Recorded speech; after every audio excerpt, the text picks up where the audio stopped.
everybody, in today's video I'm going to be reviewing this wee beastie, Dungeons & Dragons Castle Ravenloft the board game. I'm only holding up the top part of the box because the box is actually really heavy just to hold with one hand on camera.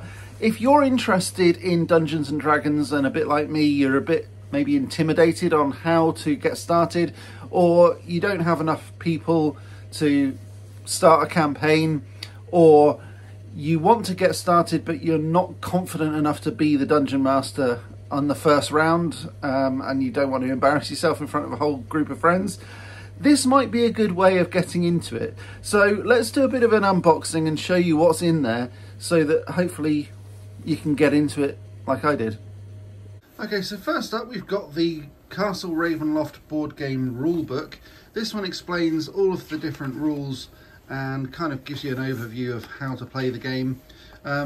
This one is quite a read, so you might want to go through this. I would highly recommend going through this before you actually play the game, just because there's quite a lot of stuff in here. If you've never actually done this sort of thing before, it does make a lot more sense if you read the rules before you actually get started. It also tells you all about the different phases, and that's quite an important aspect of the game as well.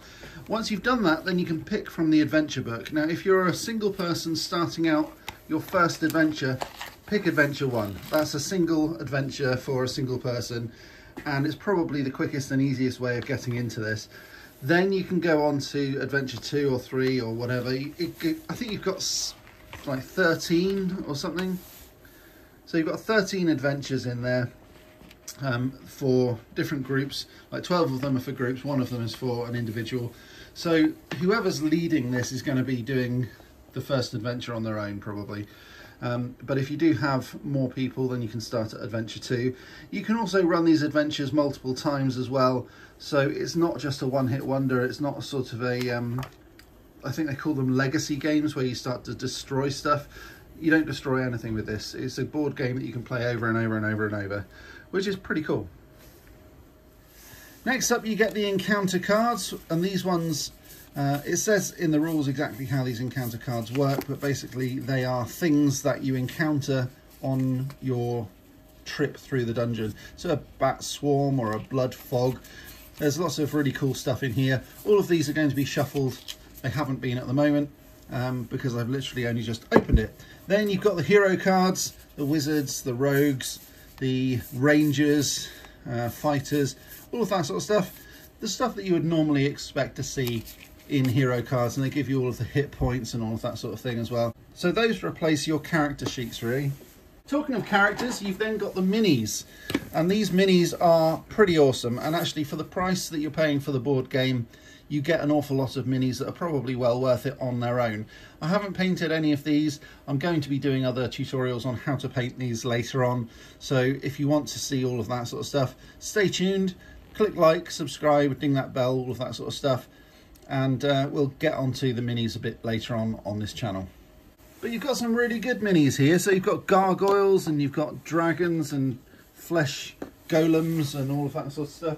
Yeah, so you've got lots of different minis. There are an awful lot of minis in this pack, which is really cool. And even these skeletons, they may look really delicate, but they do come properly packaged so that they don't break, which is awesome. You've also got, obviously, the heroes, because you wouldn't be able to be a hero unless you had a hero little figure that trots around the board. And talking of boards, let's get on with that. You've got these tiles, and these tiles go together to actually form the dungeon. So they'll go together similar like this, and then you can start to navigate, and you're not going to be able to go onto any of these wall pieces here, but you can go all the way through the dungeon like that.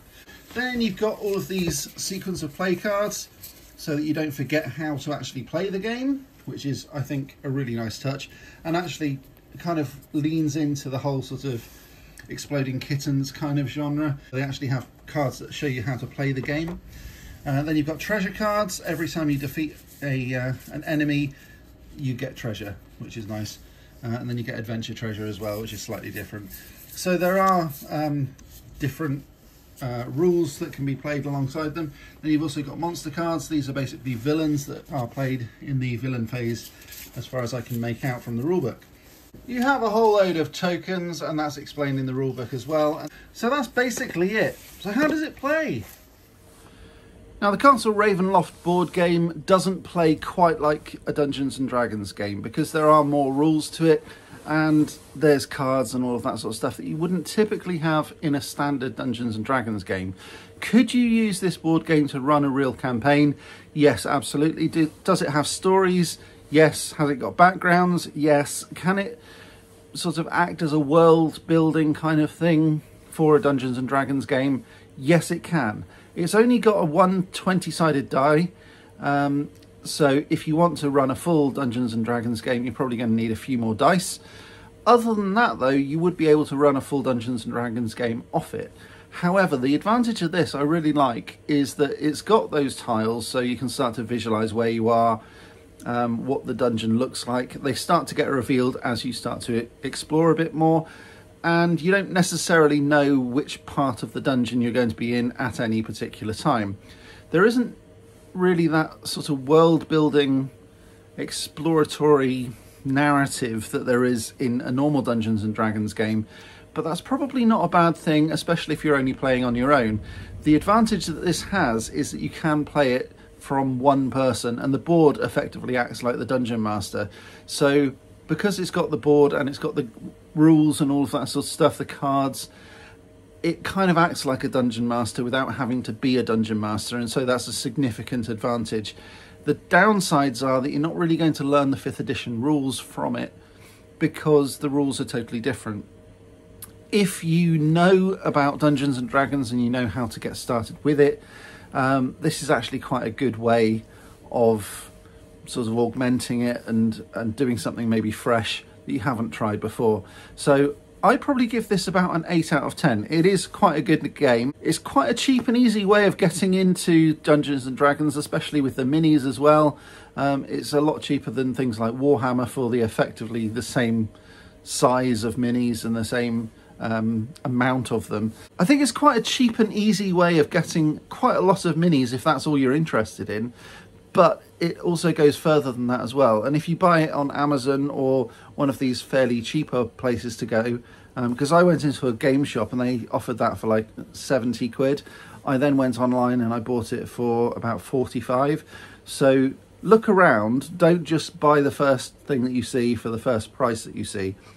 They are on offer and they are pretty good value.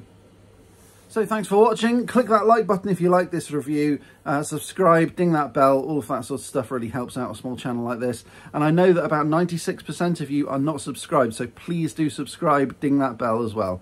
I'll see you again next time in the next magic video, but until next time, as always, stay magical.